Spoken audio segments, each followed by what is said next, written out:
میرے خیال سے ہمیں یوں ہی کسی اجنبی کے گھر جانے سے اجتناب کرنا چاہیے، مقدس نے اپنی رائے دی۔ لیکن اس بارش میں یوں کار میں بیٹھے رہنے سے تو بہتر ہے نا، اب اس کے ساتھ جا کر کچھ آرام کر لیں۔ ویسے بھی پچھلے 5 گھنٹوں سے میں مسلسل کار ڈرائیو کر رہا ہوں۔ اس کے چہرے پر اب تھکان کے تاثر بھی نمایاں تھے۔ شاید مقدس کو اس کی حالت پر ترس آیا، تبھی اس بات میں گردن ہلا دی۔ آپ کا بہت بہت شکریہ۔ ظارف نے مسکراتے ہوئے ونڈ سکرین سے باہر دیکھا تو اس اجنبی کی چمکتی آنکھیں بجلی کی کمک میں کسی آفتابے کی مشابہ دکھائی دی۔ بادلوں کی گرج پہلے سے زیادہ تیز ہوتی چلی گئی۔ مقدس نے ذرا سا سہمے انداز میں بیک مرر سے ایک چھتری اٹھائی اور کار سے باہر آ گئی۔ سارا ماحول شہر میں بری طرح جھکڑا ہوا تھا۔ رات کا اندھیرا ہر شے پر اپنا جادو بکھیرے ہوئے تھا۔ اس نے ایک نگاہ دریا کے پچھلے کنارے پر دوڑائی تو وحشت کا عجیب سا منظر اس کا منتظر تھا۔ دور کے شاہ بلوت کسی پہاڑ کی طرح ساکت تھے۔ رائی کے دانے کے برابر بھی ان میں جنبش نہ تھی۔ خوف کی ایک سرد لہر اس کے جسم میں سرایت کر گئی۔ اس سے پہلے کہ وہ اپنے دائیں طرف ہوا کے سنگ جھومتے شاہ بلوت کو دیکھتی، ظارف نے دھیرے سے اس کے شانوں پہ ہاتھ رکھا۔ یہ احساس برف سے زیادہ سرد تھا۔ اس نے ایک سسکی لیتے ہوئے ظارف کی طرف دیکھا۔ چہرے پر مسکراہٹ پھیلائے وہ پرفسو نگاہوں سے اس کی طرف دیکھ رہا تھا۔ اب چلنا ہے یا پھر یوں ہی اس سحر انگیز پل پر ہی رات بسر کرنے کا ارادہ ہے؟ اس کا لہجہ معنی خیز تھا۔ لہجے میں ایسی طمانینت اس نے کبھی محسوس نہ کی تھی۔ مقدس نے ایک نگاہ اپنی مسیحا کار کی طرف دوڑائی تو رات کی تاریکی سے زیادہ سیاہ کار اگرچہ کافی پرانے ماڈل کی دکھائی دے رہی تھی، مگر ایک لکیر تک واضح نہ تھی۔ ایسے لگتا تھا جسے ابھی ابھی شو روم سے نکالی گئی ہو۔ آپ کا بہت بہت شکریہ جو آپ نے ہمیں رات گزارنے کے لیے جگہ فراہم کی، ورنہ شاید یہ طوفانی رات ہمیں کار میں ہی گزارنا پڑتی۔ ظارف اور مقدس پچھلی سیٹ پر بیٹھے ہوئے تھے۔ تب سردی کو دور کرنے کی خاطر اس نے ہاتھوں کو رگڑتے ہوئے کہا تھا، شکریہ کی کوئی بات نہیں، آپ کی مدد کرنا تو ہمارا فرض ہے۔ آواز میں ایسا جادو تھا جسے سن کر ظارف کے لبوں پر معنی خیز مسکراہٹ ابھری۔ مقدس کے دل میں ایک تشویش پیدا ہوئی، ایک اضطرابی کسی کیفیت مسلسل اس کے پرسکون دل میں ہلچل مچا رہی تھی۔ اس نے آئینے کی اوٹ سے ڈرائیو کرتے وجود کا چہرہ دیکھنا چاہا، مگر وہ سیاہ زلفوں کی اوٹ سے ڈکا رہا۔ فقط ایک آنکھ دکھائی دے رہی تھی، بڑی بڑی جھکی پھلکیں اپنے اندر کئی رازوں کو مدفون کیے ہوئے تھی۔ باہر بادلوں کی گرج چمک جاری تھی۔ یکدم بجلی چمکی تو اسے ایسے لگا جیسے وہ بجلی اس کے سر پر آ گری ہو۔ وہ بری طرح سہم گئی۔ ایک لمحے کے لیے تو ظارف بھی چونکا، مگر وہ وجود بالکل ساکت رہا۔ پر اطمینان انداز میں ڈرائیو کرتا وہ وجود اپنی دوسری آنکھ کو حسین و جمیل زلفوں میں چھپائے ہوئے تھا۔ ظارف مقدس کی کپکپی کو دور کرنے کی خاطر اس کے ہاتھوں کو پیار سے سہلانے لگا۔ لگتا ہے آپ اپنی بیوی سے بہت پیار کرتے ہیں۔ کافی دیر کی خاموشی کے بعد وہ پر اسرار وجود گویا ہوا تھا۔ جی بالکل، بہت پیار کرتا ہوں میں اپنی بیوی سے، ایک خراج تک برداشت نہیں کرتا میں اس وجود پر۔ اپنے دائیں بازو کو مقدس کی شانوں پر پھیلاتے ہوئے اسے اپنے سینے سے لگایا تو ایک پر اسرار مسکراہٹ آئینے سے دکھائی دی۔ لب کسی گلاب کی پنکھڑی کی طرح معلوم ہوتے تھے، رنائی بھی کسی اد کھلے گلاب کی طرح، مگر کاٹ کسی تھوڑ کی مثل۔ لیجئے ہمارا گھر آ گیا، اب اندر جا کر ہمارا انتظار کریں، ہم ذرا کار پارک کر کے آتے ہیں، اس نے ایک بار پھر طمانت بھرے لہجے میں کہا تھا۔ ظارف فقط کندھے اچکاتے ہوئے کار سے باہر آیا، مگر مقدس اس کے لیے تو جیسے آج کی رات بہت بھاری ثابت ہونے والی تھی۔ اس نے اس اجنبیہ کی طرف نگاہ دوڑائی تو کسی گہری کھائی کی طرح مسافت محسوس ہوئی۔ آسمان پر چمکتی بجلی اور بادلوں کی گرج بھی اس کے وجود میں کوئی ہلچل پیدا کرنے سے قاصر تھی۔ خوف کا کروا گھونٹ پیتے ہوئے اس ظارف کا ہاتھ مضبوطی سے تھاما تو پہلی بار اس اجنبیہ نے اپنی پلکیں اٹھائی۔ خوف کے سبب وہ ظارف سے جا ٹکرائی۔ مقدس، کیا ہوا؟ تم ٹھیک تو ہو نا؟ ظارف نے پریشانی والے لہجے میں استفسار کیا تھا، مگر وہ کیا کہتی؟ یہ کہ وہ سفید چمکتی آنکھوں سے ڈر گئی۔ خمار سے بڑی آنکھیں جو کسی کو بھی اپنے جال میں پھانسنے کے لیے کافی ہوں، ایسی آنکھیں جو ایک بار کسی وجود کو دیکھ لے تو اس کو نظر بد لگنے میں کوئی شبہ نہ رہے، ایسی آنکھیں جو خاموش رہ کر بھی بہت کچھ کہہ جاتی ہوں، جن کی خاموشی کسی بیری کے درخت کی طرح کانٹے سموئے ہو۔ وہ ایک لمحے تک اپنی آنکھیں موندے ظارف کا ہاتھ تھامے رہی۔ ظارف دھیمے قدموں کے ساتھ اس گھر میں داخل ہوا تو ایک لمحے کے لیے وہ سب کچھ بھول گیا، مقدس کا تھاما گیا ہاتھ بھی خود سے جدا کر دیا۔ مقدس کے لیے یہ دوسرا دھچکا تھا، کسی محل کے مثل یہ گھر بھی ماورائی دنیا سے کم نہ تھا۔ رات کے وقت بھی دن کا سما تھا، بظاہر کوئی روشنی کا ماحظ نظر نہیں آ رہا تھا، مگر ایک بالش کے برابر بھی اندھیرے کا ڈیرا نہ تھا۔ نگاہوں کے سامنے رکھے صوفے کسی بادشاہ کی نشست سے مشابہ تھے۔ سنہری ریشم سے بنے پردے آنکھوں کے سامنے ایسے لہرا رہے تھے جیسے ہوا کے سنگ ابھی اڑا کر کہیں چلے جائیں گے۔ سنگ مرمر سے بنا فرش آئینے کے مترادف تھا۔ نیچے نگاہ کرو تو چھت پر لگے دلکش فانوس نظر آتے، اوپر دیکھو تو دل فریب ساز سماعت میں رس گھولنے لگتا۔ ظارف کی طبیعت تو پہلے ہی پرفسو چیزوں پر مرمٹ جانے والی تھی، پھر بلا ایسا کیسے ممکن نہ ہوتا یہ گھر اس پر اپنا روب و دبدبہ مسلط نہ کرتا۔ وہ دھیرے دھیرے آگے بڑھتا گیا۔ مقدس نے ہاتھ بڑھا کر روکنا چاہا مگر جانے کی اس کی زبان سے ایک لفظ بھی جاری نہ ہوا۔ خاموش نگاہیں ماحول کے اثر کو قبول کرنے کی کوشش کر رہی تھی۔ آپ کو ہمارا گھر اچھا لگا؟ دونوں دفتن پلٹے۔ اچھا؟ بالکل بھی نہیں، ظارف نے مانحص لہجے میں کہا اور پھر ایک لمحہ توقف کے بعد اپنا جملہ مکمل کیا۔ بلکہ لاجواب۔ یہ سنتے ہی اس کے چہرے پر وہی مسکراہٹ ابھری تھی۔ اس کی ایک آنکھ ابھی تک زلفوں کی اونٹ میں چھپی تھی۔ دل فریب چال کے ساتھ وہ ظارف کی طرف بڑھنے لگی تو مقدس ایک لمحے کے لیے ششدر رہ گئی۔ اس کے لبوں پر ایک مسحور کن مسکراہٹ تھی جس پر سے ظارف اپنی نگاہیں چاہ کر بھی ہٹا نہیں سکتا تھا۔ یکٹک اس کی حسین زلفوں کو دیکھتا جا رہا تھا۔ آئیکا، اس وجود نے اپنا ہاتھ ظارف کی طرف بڑھایا تو وہ جیسے خوابوں کی دنیا سے باہر نکل آیا۔ تھوڑا سا جھجکتے ہوئے گردن جھکائی۔ ہمارا نام آئیکا ہے، اپنا تعارف کرواتے ہوئے کہا تو وہ بھی مسکرا دیا اور خوش اسلوبی کے ساتھ اس کا ہاتھ تھاما۔ میں تو بھول ہی گیا تھا آپ کو اپنا نام بتانا۔ میرا نام ہے ظارف اور میری۔ اس سے پہلے کہ وہ مقدس کا نام بتاتا آئیکا اس کا ہاتھ تھام چکی تھی۔ ہاتھوں کے ٹچ ہونے کی دیر تھی کہ ظارف کے گیلے بال یکدم خشک ہو کر ایسے لہرانے لگے جیسے ہواؤں کے سنگ ابھی اڑ کر خوابوں کی وادیوں میں کھو جائیں گے۔ لبوں کی جنبش بھی ایک لمحے کے لیے ساکت ہو گئی۔ عجیب سا ساز ظارف کی سماعت میں گونجنے لگا۔ اسے ایسے محسوس ہوا جیسے اندھیر وادی میں وہ آئیکا کے ساتھ بالکل تنہا کھڑا ہو۔ ایک عجیب سی روشنی دونوں کا احاطہ کیے خوابوں کی پر اسرار دنیا کی طرف گامزن رہی ہو۔ ہواؤں کے سنگ پہلی بار آئیکا کی زلفیں اٹکیلیاں کرنے لگی۔ دونوں آنکھیں جیسے ہی زلفوں کی اوٹ سے باہر آئی تو ظارف پر جیسے جادو سا چھا گیا۔ آفتابے کی مثل آنکھیں سفید کمک اپنے اندر سمیٹے ہوئے تھی۔ وہ ان جھیل آنکھوں میں غوطہ زن تھا۔ آس پاس کے ماحول سے بے خبر وہ آئیکا میں کھو چکا تھا۔ ظارف، مقدس نے دھیرے سے کہا مگر وہ آئیکا کی نگاہوں میں بری طرح مدہوش تھا۔ مقدس کی پکار بھی اس کی سماعت تک پہنچنے سے قاصر تھی۔ وہ آہستہ آہستہ قدموں سے آگے بڑھے۔ اس کا پور کانپ رہا تھا۔ سانسوں کی روانی بھی پہلے سے زیادہ تیز ہو گئی۔ اس نے دھیرے سے اپنا ہاتھ آگے بڑھایا اور آئیکا کو چھونا چاہا۔ جیسے ہی اس نے آئیکا کے شانوں کو پیچھے سے چھوا تو وہ پلک جھپکتے ہی پلٹے۔ اس کے پلٹنے کی دیر تھی، مارے خوف کے وہ پیچھے اچھل پڑی۔ آئیکا کی آنکھیں جانے کیسی وحشت سمیٹے ہوئے تھی، چمکتی آنکھیں کسی نظر بد کا شبہ دے رہی تھی۔ نظروں کا حصار ختم ہونے پر ظارف نے بھی حقیقت کا سفر طے کیا اور مقدس کے یوں چونکنے پر اس کے پاس آیا۔ مقدس، تم ٹھیک تو ہو نا؟ کیا ہوا؟ تم ایسے کیوں چونکی؟ وہ اس کو اپنی محبت کی چھاؤں میں سمیٹے پوچھ رہا تھا۔ آئیکا کی آنکھیں ابھی تک وہ عجیب سی چمک سمیٹے ہوئے تھی۔ وہ مقدس نے نہ چاہتے ہوئے بھی آئیکا کی آنکھوں کی طرف اشارہ کیا مگر اپنی آنکھوں کو بند کیے رکھا۔ وہ دوبارہ اس کی آنکھوں کی وحشت برداشت نہیں کر سکتی تھی۔ وہ کیا کچھ بھی تو نہیں ہے وہاں؟ ظارف نے پلٹ کر دیکھا تو اسے کچھ بھی عجیب نظر نہ آیا۔ وہ مسلسل مقدس کو سہلاتے ہوئے اس کا حوصلہ باندھتا رہا۔ مقدس نے بھی ظارف کے کہنے پر اپنی آنکھیں کھولی تو اسے دوبارہ دھچکا لگا۔ اس کی آنکھیں اب غیر معمولی نہ تھی، کوئی چمک وہاں موجود نہ تھی۔ ایک پل کے لیے سانس لینا بھی دشوار سا ہو گیا تھا۔ لگتا ہے آپ کی بیوی پر موسم کی وحشت کا اثر ہو گیا ہے۔ آپ دونوں کمرے میں جا کر آرام کریں، ہم کھانے کا بندوبست کر کے آتے ہیں، اس نے طمانت بھرے لہجے میں کہا اور دائیں طرف کو چل دی۔ بظاہر وہاں کوئی دروازہ نہیں آ رہا تھا مگر اس کے قدم اسی طرف اٹھ رہے تھے۔ لیکن کمرہ؟ ظارف نے اچنبھے لہجے میں پوچھا تھا۔ جس کمرے میں دل چاہے آرام فرما لیں، اس نے بنا پلٹے جواب دیا تھا۔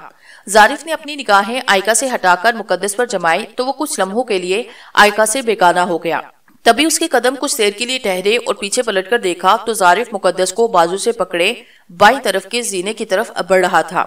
شاید وہ بالائی منزل کے کمرے کی طرف جا رہے تھے۔ انہیں سینہ چڑھتے دیکھ کر آئیکا کے لبوں پر مانحص مسکراہٹ ابھری اور آنکھوں میں ایک بار پھر وہی چمک غالب آئی جسے دیکھ کر مقدس پوری طرح ڈری تھی۔ موسم پہلے سے زیادہ خراب ہو چکا تھا اور بارش میں بھیگنے کی وجہ سے ظارف کے کپڑے بھی بھیگ چکے تھے۔ مقدس کے کہنے پر وہ نہانے گیا تاکہ اس دوران وہ اس کے کپڑوں کو خشک کر دے، مگر جب کافی آوازیں دینے کے بعد بھی کمرے سے کوئی جواب نہ آیا تو ظارف ٹاول لپیٹے کمرے سے آیا۔ وہاں کوئی نہ تھا، شاید مقدس ابھی کپڑے خشک کر کے لوٹی نہ تھے۔ ظارف نے گہری نگاہ کمرے کے دور و دیوار پر ڈالی تو ان کا نقش و نگار جیسے اس کی آنکھوں میں اترنے سا لگا۔ سیاہ رنگ پر عجیب غریب ڈیزائن اسے متحرک سے محسوس ہوئے۔ باہر کا طوفان اگرچہ تباہی ڈال رہا تھا مگر کھڑکی کھلی ہونے کے باوجود کمرے میں موجود ہر شے ساکت تھی۔ کوئی جنبش بظاہر محسوس نہیں ہو رہی تھی۔ تبھی اسے اپنے پیچھے قدموں کی چاپ سنائی دی۔ مقدس کتنی دیر لگا دی تم نے؟ وہ یہ کہتے ہی دفتن پلٹا تو آئکا سے جا ٹکرایا۔ وہاں آئکا تھی جسے وہاں دیکھ کر وہ بری طرح چونکا تھا۔ اس کی برہنہ سینے پر پانی کی بوندیں کسی موتی کی طرح چمک رہی تھی۔ اس سے پہلے کہ وہ کچھ کہتا آئکا کی نگاہوں نے اس کو خاموش کروا دیا۔ ایک لفظ بھی بول نہ سکا، بس یکٹک آئکا کی نگاہوں میں اترتا چلا گیا۔ سینے پر موجود پانی کی ہر بوند روشنی کو منعکس کرنے کی بجائے آئکا کا عکس دکھا رہی تھی۔ ہر طرف سحر کا عالم تھا۔ آنکھیں آنکھوں میں اترتی چلی گئی۔ وہ اس وقت اپنی حالت کو بھی یکسر فراموش کر چکا تھا۔ دونوں ہاتھ خود بخود سینے سے دور ہوتے چلے گئے۔ آنکھوں کی خماری نے اس کی سوجھ بوجھ کی صلاحیت کو بھی ختم کر دیا تھا۔ آئکا بھی بنا پلک جھپکائے اس کو اپنے نشے کا عادی بنا رہی تھی۔ دھیرے سے اپنے ہاتھ اس نے ظارف کی طرف بڑھانا چاہے کہ تبھی دروازہ کھلا اور مقدس وہاں آ موجود ہوئی۔ اس کے آنے کی دیر تھی کہ سحر کا اثر زائل ہوتا دکھائی دیا۔ ظارف خوابوں کی دنیا سے حقیقت میں قدم رکھنے لگا۔ مقدس کی ابھی آئکا کے ہاتھوں کی طرف نگاہ نہیں گئی تھی۔ کتنی دیر لگا دی تم نے؟ ظارف آئکا کے وجود کو فراموش کرتے ہوئے مقدس کی طرف بڑھا اور فوراً شرٹ پہن کر اپنی برہنہ سینے کو ڈھانپا۔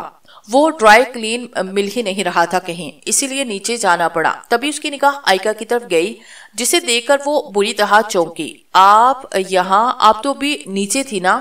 اس کے الفاظ میں عجیب سی جنبش تھی۔ وہ غیر یقینی لہجے میں پوچھ رہی تھی۔ ہم نیچے تھے مگر آپ کو ڈرائی کلینر دے کر ہم یہاں اس لیے چلے آئے تاکہ ظارف کو کھانے کا کہہ دیں۔ کھانا تیار ہے، آ کر کھا لیں۔ اس نے ایک بار پھر ظارف پر گہری نگاہ ڈالتے ہوئے کہا تھا۔ سوری آئکا جی، میں ظارف نگاہیں جھکائے معافی مانگ رہا تھا۔ شاید اسے اب احساس ہوا تھا کہ وہ ایک وقت تک بنا شرٹ کے آئکا کے سامنے کھڑا رہا۔ معذرت کرنے کی کوئی ضرورت نہیں آپ کو، آپ ہر روپ میں اچھے لگتے ہیں۔ اس نے نشیلی مسکراہٹ کو لبوں پر بکھیرا جو مقدس کے لیے کسی زہر کی کاٹ سے کم نہ تھی۔ آپ چلیں، ہم آتے ہیں، زبردستی مسکراتے ہوئے مقدس نے کہا تھا، جس پر وہ وہاں سے چلی گئی جبکہ اس کا احساس ایک وقت تک دونوں کے درمیان موجود رہا تھا۔ کھانا کھانے کے بعد وہ واپس کمرے میں آ چکے تھے۔ باہر کا موسم ابھی تک خراب تھا۔ آنکھوں کی بینائی کو اچک لے جانے کو تیار بجلی کی کمن دل دہلا دینے کی حد تک خوفناک تھی۔ بادلوں کی گرج تو جیسے سماج کی دشمن بننے پر تولی ہوئی تھی۔ کمرے میں آنے کے بعد سب سے پہلے مقدس نے کھڑکی کے پٹو کو بند کیا اور آگے پردے لہرا دیے تاکہ باہر کا خوفناک منظر آنکھوں سے اوجھل رہے۔ ظارف بھی بیڈ کے سامنے رکھے صوفے پر بیٹھ کر جرابیں اتار رہا تھا۔ میں تو سوچ رہی تھی کہ 1-2 گھنٹے میں موسم خود بخود ٹھیک ہو جائے گا، لیکن اب تو ایسے لگتا ہے ساری رات ابر کرم یوں ہی قہر ڈھاتا رہے گا۔ مقدس کے لہجے میں یاسیت کا عنصر شامل تھا۔ اب قدرت کے آگے ہم کر بھی کیا سکتے ہیں؟ اب ساری رات آنکھوں میں کاٹنے سے بہتر ہے کچھ دیر آرام ہی کر لیا جائے۔ ویسے بھی بہت زیادہ تھک چکا ہوں۔ جانے آئکا جی نے کھانے میں کیا ملایا تھا؟ کھاتے ہی نیند آنا شروع ہو گئی۔ اس نے جمائی لیتے ہوئے کہا اور پھر صوفے سے اٹھنے کی بجائے وہیں دراز ہو گیا اور اپنا سر صوفے کی بیک پر ٹیک لگا کر آنکھیں بند کر لی۔ ظارف کی اس جملے پر مقدس کو ذرا سا جھٹکا لگا۔ استفہامیہ نگاہوں سے ظارف کی طرف دیکھنے کے بعد وہ آگے بڑھی اور اس کے بالکل قریب آ کر گویا ہوئی۔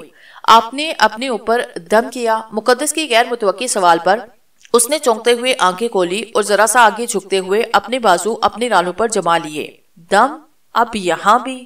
لہجے میں انتہا کی بیزاریت تھی۔ اس کا مطلب آپ نے ابھی تک اپنے اوپر دم نہیں کیا۔ چلے اٹھے اور سب سے پہلے آیت الکرسی پڑھ کر اپنے اوپر دم کریں۔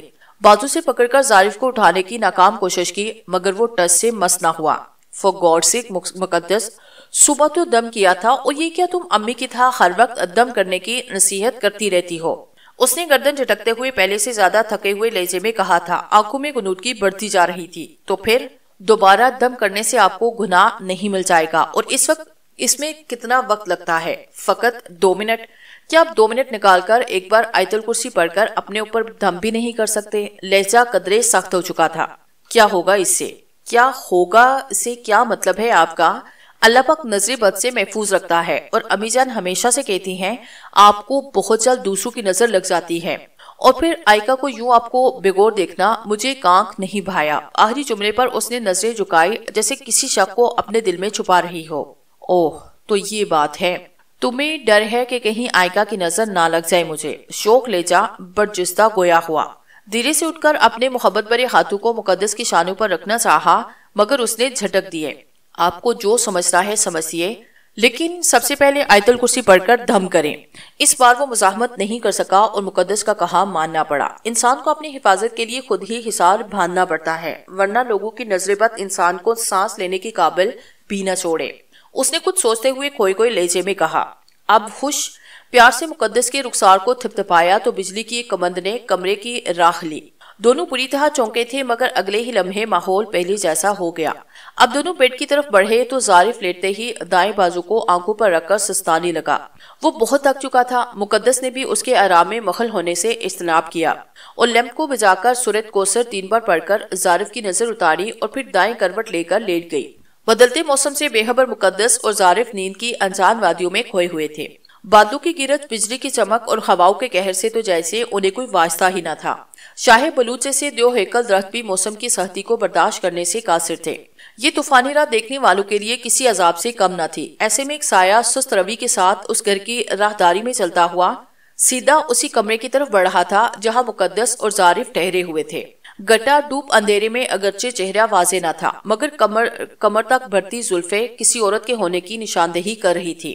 اس سائے کے اٹھتے ہر قدم کے ساتھ ہی مشعلیں برکتی اور پھر آگے بڑھ جانے پر خود بخود گل ہو جاتی۔ دروازے سے 2 قدم کے فاصلے پر وہ وجود کچھ دیر کو ٹھہرا اور پھر بنا ہاتھ بڑھائے اپنا قدم بڑھایا۔ نظروں کا قہر اس دروازے پر ایسا ڈھایا گیا کہ وہ بنا آواز کے خود بخود کھلتا چلا گیا۔ کمرے میں خود بخود روشنی چھا گئی۔ وہ وجود اندر داخل ہوا اور سامنے بیڈ کی طرف بڑھنے لگا۔ ظارف دائیں طرف کروٹ لیے سینے تک لحاف اوڑھے سویا ہوا تھا، جبکہ مقدس بائیں جانب سیدھی کروٹ لیے لیٹی تھی۔ وہ وجود اب ظارف کی طرف بڑھنے لگا۔ 2 قدم کے فاصلے پر اس وجود نے ایک گہری نگاہ ظارف پر ڈالی جو اس سب ماجرے سے بے خبر تھا، ایک زہریلی مسکراہٹ جو دیکھنے والوں کو اپنی آنکھیں موندنے پر مجبور کر دے۔ اس کے ساتھ وہ ظارف کی جانب اپنا ہاتھ بڑھا رہی تھی۔ بڑی بڑی سیاہ آنکھوں میں وحشت کے ساتھ ایک عجیب سا احساس جھلک رہا تھا۔ اس کا ہاتھ جیسے ہی آگے بڑھا تو اس کی جلی جلد روشنی میں واضح دکھائی دینے لگی۔ پورا بازو آگ میں بری طرح جلسا ہوا تھا، جگہ جگہ آبلے بنے ہوئے تھے، ناخن بھی خوفناک حد تک بڑھے ہوئے تھے۔ دیکھتے ہی دیکھتے اس کا پورا وجود تبدیل ہونا شروع ہوا۔ سانسوں کی جگہ سیاہ دھواں نتنوں سے نکلتا اور ظارف کی اور بڑھتا۔ دھوئیں کے بادلوں میں ظارف کے لیے سانس لینا بھی محال ہوا۔ وہ کھنکھارتا ہوا سیدھا ہوا، مگر جانے کون سا فسوں تھا جو اسے قابو سے حقیقت میں آنے سے روکے ہوئے تھا۔ عجیب سی بے چینی اس کی موندی ہوئی آنکھوں سے واضح ہو رہی تھی۔ بوجھل طبیعت اس کی پیشانی پر ابھرنے والی شکن سے بھانپی جا سکتی تھی۔ اپنا ہاتھ سینے پر پھیرتے ہوئے گھبراہٹ کو اشکار کر رہا تھا، مگر نیند کا تسلسل تھا کہ ٹوٹنے کا نام نہیں لے رہا تھا۔ ادھر یہ خوفناک وجود ظارف کے جسم کے عین اوپر جھکتا چلا جا رہا تھا۔ جیسے ہی اس کا جلا کٹا ہاتھ ظارف کے چہرے کو چھونے کے لیے آگے بڑھا تو ایک زوروں کی بجلی چمکی اور اس وجود کو پیچھے کی اور دھکیل دیا۔ اس کے ہاتھ میں آگ کے شعلے بڑک اٹھے، درد سے بڑی چیخیں پورے کمرے میں گونجنے لگی۔ سماج شکن چیخوں کو سن کر بھی مقدس اور ظارف نیند سے بیدار نہ ہوئے۔ آنکھیں آگ سے زیادہ سرخ اور کسی جلتی ہوئی بٹی سے زیادہ دہکنے لگی۔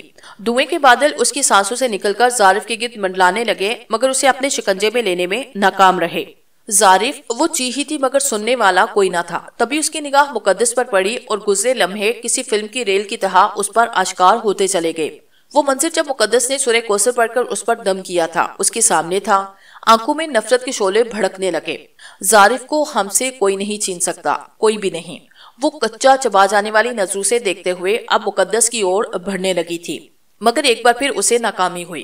یہاں بھی چھونے پر اس کے ہاتھوں میں آگ بھڑک اٹھی۔ پورا کمرہ اس کی قربناک چیخوں سے لرز اٹھا، مگر ستم ظارف اور مقدس ان سب سے ناآشنا رہے۔ اس کا پورا وجود اب سیاہی میں ڈل چکا تھا۔ وہ حسن جو کچھ دیر پہلے تک اس کے چہرے سے چلک رہا تھا، اب کسی زمانے کی ستم ظریفی کی عکاسی کر رہا تھا۔ حقارت آمیز نگاہوں سے اس نے مقدس کی طرف دیکھا جہاں ایک غائبانہ حصار تھا۔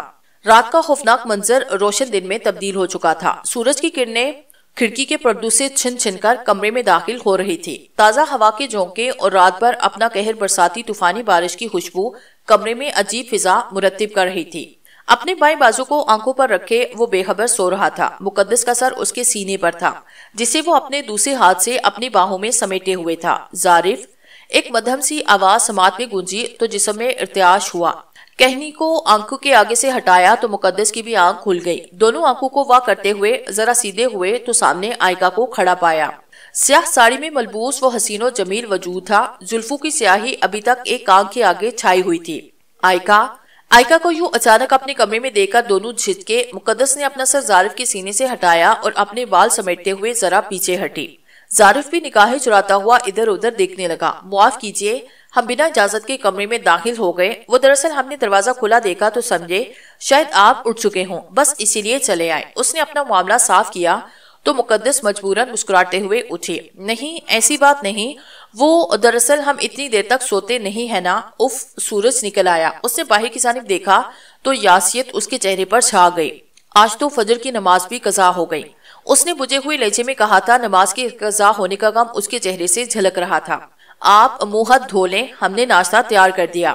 وہ اپنی نگاہ زارف پر جمائے ہوئے تھی۔ مقدس نے اس بات کو نوٹ کیا، تبھی آگے بڑھ کر زارف اور آئکا کے درمیان ہو گئے۔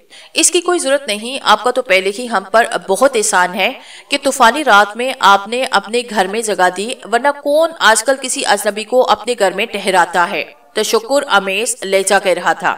زارف ہمارے لیے اجنبی نہیں ہے۔ اس نے مقدس کے وجود کو نظر انداز کیا اور آگے بڑھ کر صوفے سے ٹاول اٹھا کر بیڈ کی جانب بڑھی۔ مقدس کی نگاہیں ٹھٹک کر رہ گئی۔ زارف جو پہلی نظریں چرا رہا تھا، آئکا کو اپنی جانب بڑھتا دیکھ کر اس پر نظریں جمائی۔ ایک عجیب سا سحر تھا جو آنکھوں کے راستے دل میں اترتا جا رہا تھا۔ شکریہ، ہم آتے ہیں۔ مقدس جھٹ آگے بڑھی اور ٹاول لے کر بناوٹی انداز اپنایا تھا۔ تیکھی نگاہیں مقدس کو جلسانے کے لیے اٹھی ہی تھی کہ زارف کے الفاظ نے انہیں ٹھنڈا کر دیا۔ جی بالکل، مقدس ٹھیک کہہ رہی ہے، اب ہمیں چلنا چاہیے۔ لحاف کو ایک جانب پھینکا اور اٹھتے ہوئے کہا، اتنی جلدی بھی کیا ہے زارف، بس ایک رات کی مہمان نوازی کا شرف بخشتا تھا ہمیں۔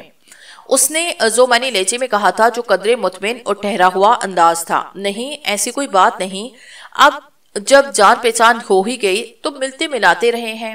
اس نے ہمیشہ کی طرح بے تکلف لہجے میں کہا تھا، جو اگرچہ مقدس کو برا لگا تھا۔ اس نے آئکا کی آنکھوں کی طرف دیکھا تو ایک پر اسرار کمک نکلتی دکھائی دی جو سیدھی زارف کی آنکھوں تک کا فاصلہ طے کر رہی تھی۔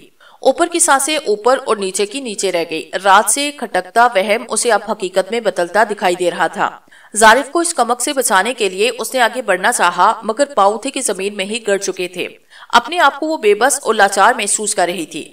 تب دل ہی دل میں اس نے آیت الکرسی کا ورد شروع کیا۔ کچھ ہی لمحوں میں وہ کمک بے اثر ہوتی چلی گئی۔ آئکا کی خوفناک نگاہوں نے پلٹ کر دیکھا تو مقدس کے لبوں کو متحرک پایا۔ جبڑوں کو بھیجتے ہوئے وہ اب مقدس کی طرف بڑھنے لگی تھی۔ دھیمی چال لمحے لمحے وحشت کا سما پیدا کر رہی تھی۔ جو دونوں کا فاصلہ کم ہوتا، مقدس کی سانسیں الجھتی جاتی۔ لمبی پلکیں کسی گھاس کے تنکے کی طرح دکھائی دے رہی تھی۔ بالوں کی اوٹ میں چھپی آنکھ یکدم پاس آنے والے پر امیزہ ہو گئی۔ پر اسرار حد تک چمکتی ہوئی آنکھ دے کر اس کی چیخ خلق میں ہی پھنس گئی۔ اپنا ہاتھ اس کی شانوں کی طرف بڑھایا تو ایسے محسوس ہوا جیسے کوئی لوہے کی گرم گرم سلاخیں اس کی طرف بڑھا رہا ہو۔ دعا اگلتی سانسیں اس کو اپنے حصار میں لینے کی کوشش کر رہی تھی۔ ہم انتظار کر رہے ہیں، بدہم سا لہجہ انتہائی سخت الفاظ کہہ کر باہر جانے لگا۔ اس کے پلٹتے ہی مقدس کی سانسیں بحال ہونا شروع ہوئی۔ پورا وجود خوف کے اثر کپکپا رہا تھا۔ پیشانی سے پسینے کی بوندیں ٹپ ٹپ نیچے گرنے لگی، مگر زارف یہ سب دیکھنے سے بچا رہا۔ وہ واش روم کی طرف جا چکا تھا۔ ٹاول کو مضبوطی سے تھامے وہ اس حصار سے نکلنے کی کوشش کر رہی تھی۔ جب دروازے کے قریب پہنچ کر آئکا نے دوبارہ پلٹ کر دیکھا، وہی کشش اب بھی غالب تھی جو نظر بد کا پیش خامہ بننے جا رہی تھی۔ زارف کی باہر جاتے ہی مقدس فوراً اس کی طرف لپکی۔ زارف، اب ہمیں یہاں نہیں رکنا چاہیے، فوراً سے پہلے واپس چلنا چاہیے۔ اس کا ایک ایک حرف خوف کے لبادے میں لپٹا ہوا تھا۔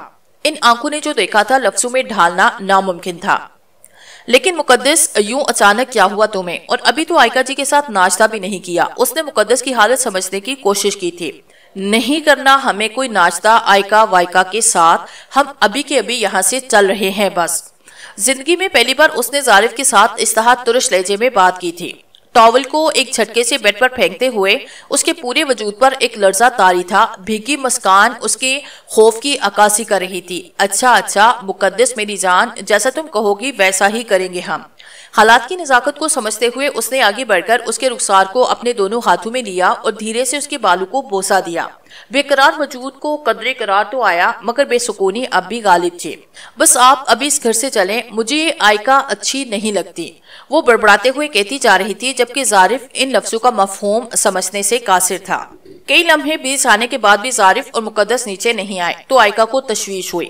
وہ خالتے اضطرابی میں ڈائننگ ٹیبل پر ان کا انتظار کر رہی تھی۔ اس نے زینے سے ڈائننگ ٹیبل تک کے 20 چکر لگائے، مگر ان دونوں کا کوئی نام و نشان نہ تھا۔ یہ ظارف کہاں رہ گئے؟ ابھی تک نیچے کیوں نہیں آئے؟ اس نے دل میں سوچا اور پھر زینے کی طرف بڑھی۔ ہمیں اوپر جا کر دیکھنا چاہیے، اس نے سوچا اور پھر اس کمرے کی طرف چل دی جہاں ظارف اور مقدس تھے۔ ظارف اب ناشتے کے لیے نہیں آئے، کوئی مسئلہ درپیش ہے کیا؟ اس نے دروازے پر دستک دیتے ہوئے پوچھا تھا، مگر اندر سے کوئی جواب نہ آیا تو اسے تشویش ہوئی، چہرے پر کئی شکنیں نمودار ہوئی۔ اس نے دروازے کو گورا تو آنکھوں کی حدت کو وہ بے جان دروازے لمحے بھر میں برداشت نہ کر سکے اور خود بخود کھلتے چلے گئے۔